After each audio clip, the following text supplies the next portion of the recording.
छान वाटतं आहे. The feeling is surreal. कारण अशा प्रकारच्या सिनेमाचा एक भाग असणं, अशी संधी मिळणं हे कोणत्याही कलाकारासाठी खूप आनंदाची आणि भाग्याची गोष्ट आहे असं मी म्हणेन.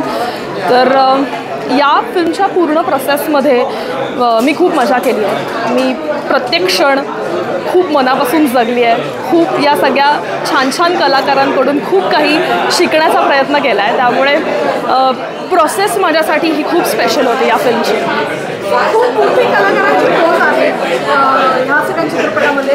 जुना काळ तुम्ही साकारला आहे, किती अवघड होतं तुझ्यासाठी? काय काय करायला लागते तयारी? तयारीसाठी मला वाटतं की तुमची टीम असते तुमच्याबरोबर.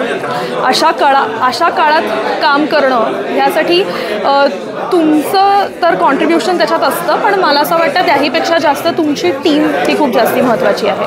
मग त्या प्रकारचं ॲटमॉस्फिअर क्रिएट करणं, त्या प्रकारचा सेट, कॉस्ट्युम्स, मेकअप ह्या सगळ्या गोष्टींमुळे मला असं वाटतं की जवळजवळ अर्धं काम तर इथेच होतं. आणि मग पुढचं काम जे करायचं असतं ते कलाकाराला करायचं असतं. आणि दिग्दर्शक असा आहे, आमचा इतका छान दिग्दर्शक आहे की तो आम्हाला कधी या जगात घेऊन गेला आणि आमच्याकडून त्याने काम करून घेतलं हे आम्हालाही नाही कळलं. एखादी मैत्रिणीची भूमिका, कारण आपण हिंदी चित्रपट सुटतो तेव्हा मराठी मैत्रिणीची भूमिका नायिकेपेक्षाही वरचढ ठरते, असं काही वाटलं? नाही, असं मला काही वाटलं नाही. मला असं वाटतं की प्रत्येक पात्र हे ह्या फिल्ममध्ये तितकंच महत्त्वाचं आहे, तितकंच छान आहे, वेगवेगळं आहे.